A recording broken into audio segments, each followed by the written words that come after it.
¿Qué tal? Buenas noches. Bienvenidos a la emisión estelar del Noticiero Nacional de la Televisión Cubana. Añez, buenas noches. ¿Qué tal, Humberto?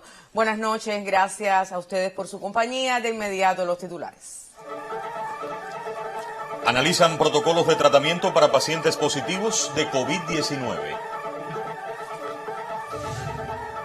Intercambia Díaz-Canel con representantes de religiones y asociaciones fraternales.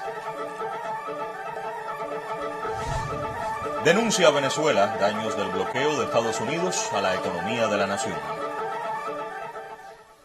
Ya comenzamos con las informaciones. El primer secretario del Comité Central del Partido y presidente de la República, Miguel Díaz-Canel Bermúdez, junto al primer ministro Manuel Marrero Cruz, sostuvo este martes su habitual encuentro semanal con científicos y expertos que luchan contra la COVID-19. Así es, seguidamente sesionó el Grupo Temporal de Trabajo del Gobierno para el enfrentamiento y el control del nuevo coronavirus en una jornada donde se reportaron 9.907 nuevos casos y lamentablemente fallecieron 92 personas.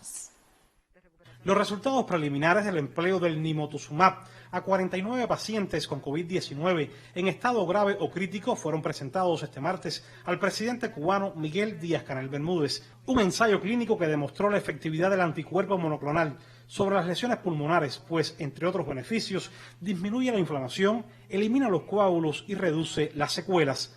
Al decir de los expertos, este medicamento empleado desde hace décadas en el tratamiento contra el cáncer logró recuperar el 82% de los pacientes en estado de gravedad por el nuevo coronavirus.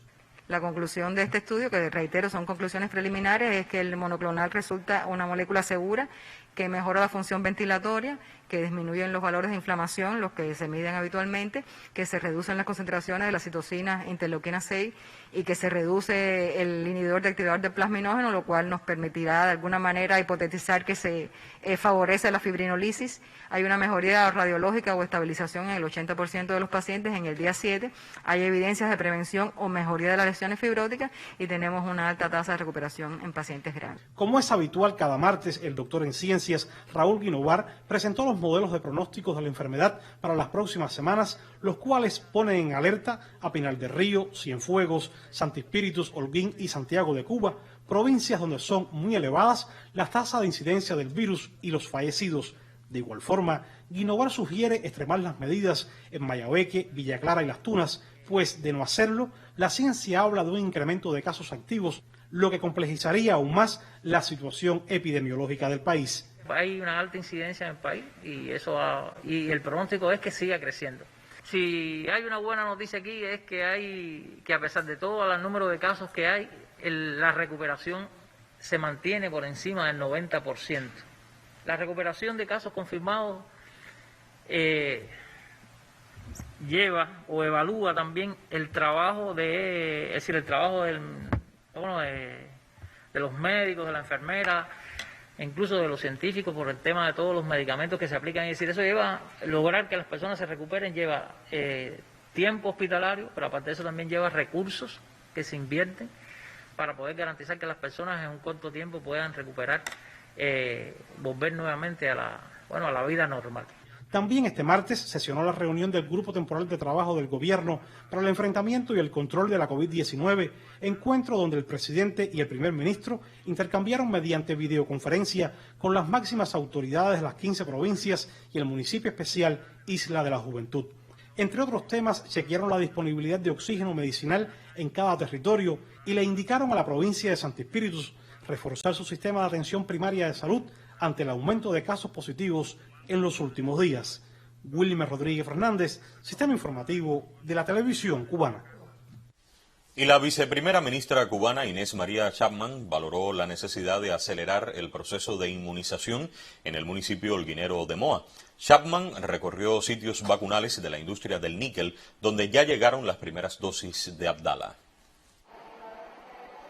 Por segunda vez, en medio de la compleja situación epidemiológica que vive Moa, llega la viceprimera ministra Inés María Chacman para evaluar el avance de las acciones que se adoptan para frenar los contagios de COVID-19.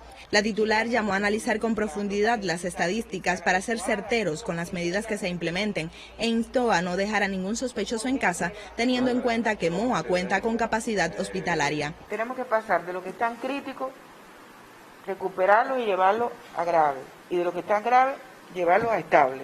¿Es así?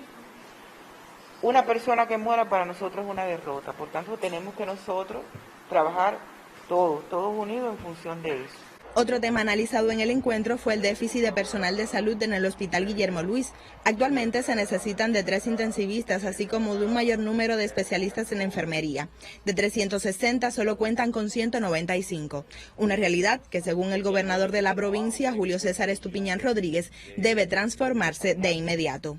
Moa iniciará con la vacunación masiva este miércoles 25 de agosto, por lo que resulta imprescindible actuar con organización y celeridad, sin descuidar la calidad de este vital proceso.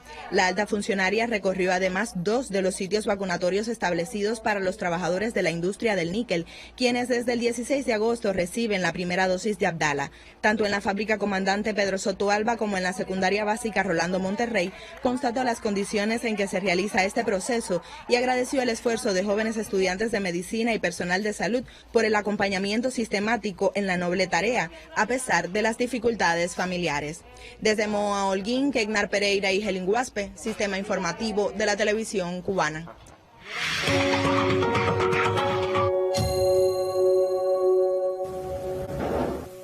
El decreto ley 41, publicado en la Gaceta Oficial de la República número 96, establece la creación del Instituto de Información y Comunicación Social. En opinión del presidente de la Unión de Periodistas de Cuba, Ricardo Ronquillo, el instituto naciente debe contribuir a resolver los problemas estructurales de la prensa y la comunicación en la sociedad cubana, así como también facilitar el avance hacia nuevos modelos de comunicación pública. Sobre el tema conversamos con el vicepresidente primero del Instituto Cubano de Radio y Televisión, Waldo Ramírez. El decreto ley 41 que acaba de salir a la luz pública es precisamente para crear el Instituto de Información y Comunicación Social. ¿Qué cosa sería el Instituto de Información y Comunicación Social? Pues un organismo de la Administración Central del Estado que tendría en su misión principal, como bien está recogido en el artículo 2 de este decreto ley, pues contribuir a fomentar cultura del diálogo en la sociedad, contribuir a construir el consenso dentro de la sociedad cubana en un momento en el que estamos cada vez más necesitados de que esa cultura del diálogo y ese consenso tenga la participación de todos los ciudadanos. Por tanto, trasciende el hecho mediático, llega a todas las instituciones, trasciende el hecho de las instituciones, llega a la ciudadanía. Esa es la esencia. Y esto es un esfuerzo yo diría que es de beneplácito recibirlo, porque se vienen dando muchos pasos desde años anteriores que ahora la creación del instituto, bueno, pues debe contribuir a que esto se estructure. Recordemos solamente en el Congreso del Partido en el 2016 ya queda esto establecido. Hay un lineamiento que recoge la importancia de la comunicación social. Esto, por supuesto, tiene una actualización en el reciente 8º Congreso. No podemos olvidar que en el 2018 quedó aprobada la política de comunicación social del Estado y del Gobierno. Y no podemos, bajo ningún concepto, soslayar que el propio presidente de la República, en este momento, primer secretario del Partido Comunista de Cuba, ya había establecido que la comunicación social era un recurso estratégico de la dirección del gobierno y ha quedado ahora refrendado también como un recurso estratégico de la dirección de la propia política del partido. La necesidad de fomentar el diálogo y de construir el consenso dentro de la sociedad, esa es la esencia de por qué este decreto ley. Si bien el decreto ley 41 establece la extinción del ICRT, esto no supone cambios en las rutinas de trabajo de la radio y la televisión. Así lo aseguró el vicepresidente primero del ICRT, Waldo Ramírez, en entrevista exclusiva a este espacio. Lo más importante es que se extingue como organismo de la Administración Central del Estado para crear este nuevo organismo de la Administración Central del Estado. ¿Qué tenía como misión el Instituto Cubano de Radio y Televisión? Bueno, pues las políticas para poderse llevar efecto los programas de radio y televisión. Eso va a seguir estando ahí, porque a nivel de ejecución la Dirección General de la Radio y la Dirección General de la Televisión Cubana, o sea, los dos grandes sistemas que conforman lo que es el Instituto Cubano de Radio y Televisión, siguen vigentes y seguirán funcionando del mismo modo. No hay un impacto dentro de esas estructuras. Estamos hablando del nivel superior del organismo de la Administración Central del Estado, que es el que tendría ahora que incorporar todos los demás ámbitos de la comunicación para poder gestionar lo que está buscando la dirección del país en materia de seguir fomentando cultura de diálogo, seguir construyendo consenso dentro de la sociedad cubana.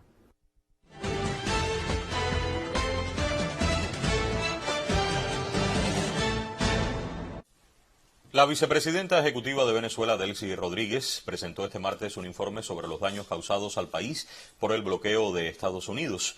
Rodríguez precisó que el documento se envió a la Corte Penal Internacional y evidencia los perjuicios ocasionados a la población venezolana por el cerco estadounidense.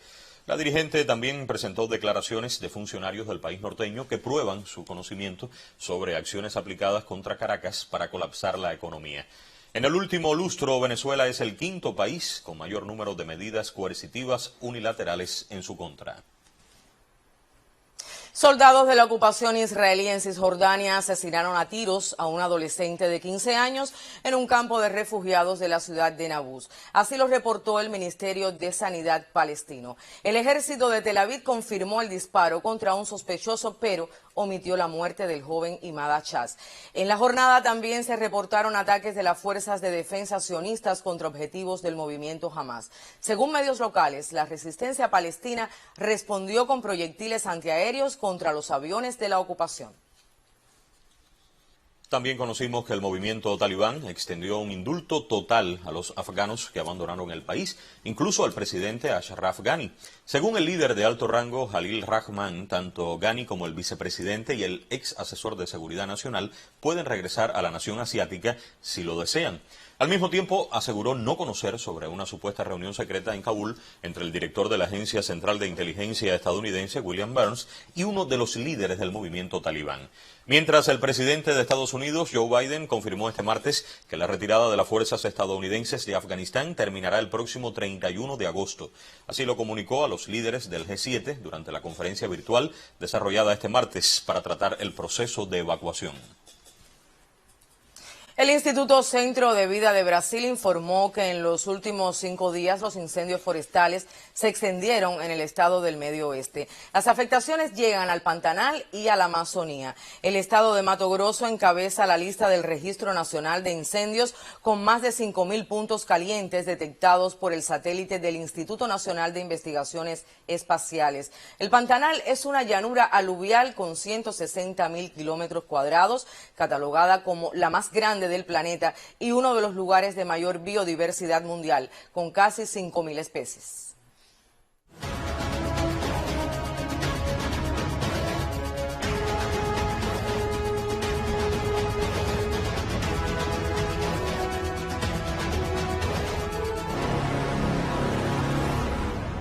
Cuba reportó hoy 9.907 nuevos casos de COVID-19, cifra que evidencia la situación epidemiológica desfavorable de la nación. El director nacional de epidemiología del Ministerio de Salud Pública, doctor Francisco Durán, lamentó el fallecimiento de 92 personas. Pinar del Río, Cienfuegos y La Habana son los territorios con mayor número de contagios en la jornada. En las terapias intensivas se atienden a 478 pacientes, 134 críticos y 344 graves. Las autoridades sanitarias insisten en la necesidad de cuidar los grupos más vulnerables a la enfermedad. Numerosas acciones constructivas concluyen en lo que será el nuevo Laboratorio de Virología y Biología Molecular de Santiago de Cuba. Allí procesarán pruebas de PCR en tiempo real para detectar casos de COVID-19. También realizarán otros estudios clínicos de las provincias de la región oriental. Construcciones afines para distinguir un laboratorio de biología molecular y virología llegan a su recta final en el nuevo que se construye de su tipo en Santiago de Cuba. En medio de la compleja situación epidemiológica, este quedará en condiciones de prestar servicios para las pruebas de PCR en tiempo real y otros estudios de las provincias de Guantánamo, Granma, Holguín y Santiago de Cuba.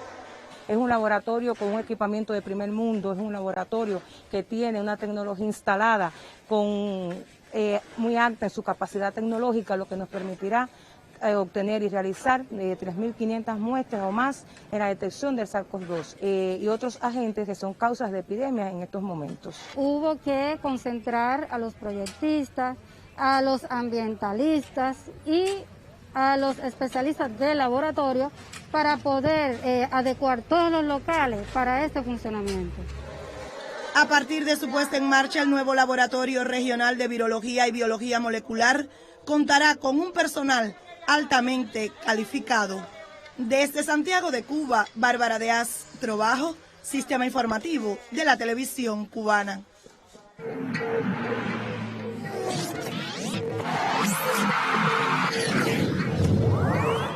Buenas noches, ya comenzamos nuestro segmento deportivo en la emisión estelar. Esta mañana quedaron oficialmente inaugurados los Juegos Paralímpicos de Tokio. La multicampeona de las pistas, Omara Durán, y el laureado nadador Lorenzo Pérez fueron nuestros abanderados. Más detalles desde la sede con el colega Aurelio Prieto Alemán. Resultó una apertura impresionante, distinguida por la exquisitez de los anfitriones en todos los sentidos. Medalla de oro para Tokio, que se convirtió en la primera ciudad en albergar 2 Juegos Paralímpicos. La primera ocasión en 1964. Ya comenzaron los Juegos y Cuba entra en acción este jueves 26 por intermedio del ciclista Damián López en la prueba de persecución. Unas horas después lo harán Lady Rodríguez en pesa 41 kilogramos y Junior Fernández en tenis de mesa. Los Juegos ya comenzaron. Algunos le llaman a esta fiesta la de los superhombres. A mí me gusta en lo particular llamarlo la fiesta del triunfo del espíritu humano, porque estos hombres y mujeres no tienen límite. Reportamos directamente desde la sede de los Juegos Paralímpicos Tokio 2020. Muchas gracias, Aurelio. Recuerden que a partir de mañana el canal Tele Rebelde ofrecerá diariamente una programación dedicada a los Juegos Paralímpicos, comenzando siempre a las 9 antes meridiano.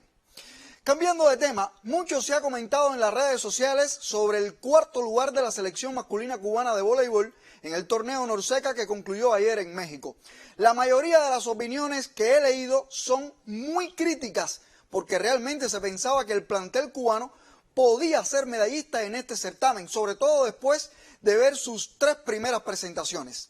Las únicas derrotas de Cuba llegaron en la etapa cumbre, y con esto no quiero decir que el fracaso no esté permitido, pero si tenemos un equipo plagado de jóvenes muy talentosos y varios insertados en las mejores ligas del mundo, por supuesto que se espera más de ellos, sobre todo en un evento regional como este. Al final les pasó factura la ansiedad, porque la mayoría de los sets que perdieron los tenían prácticamente en el bolsillo, pero no supieron concretar el éxito. A este equipo también le faltó acople, porque son atletas de gran calidad, pero juegan muy poco juntos.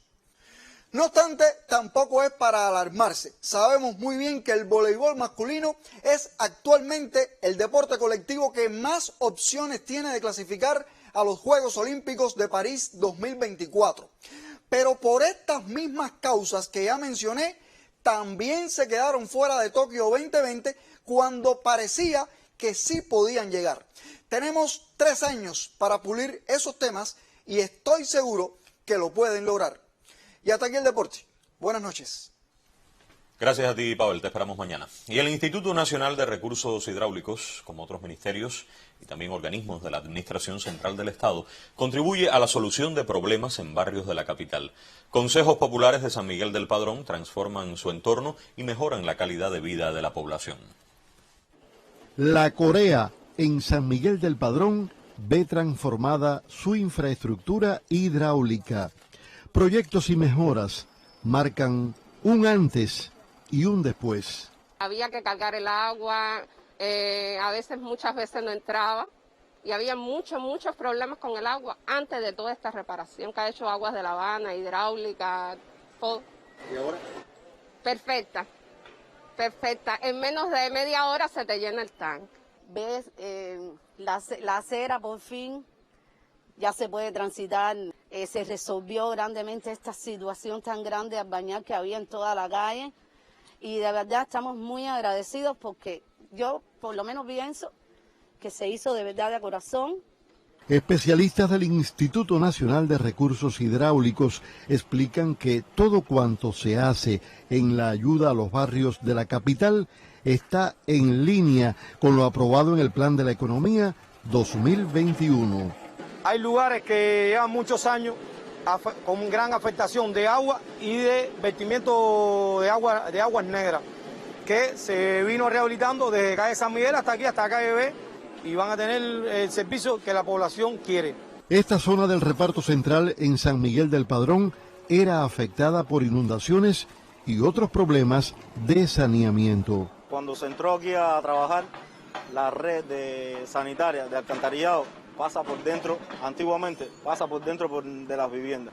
¿Qué se hizo? Nosotros hicimos una obra donde se sacó hacia la calle y se conectó al sistema existente.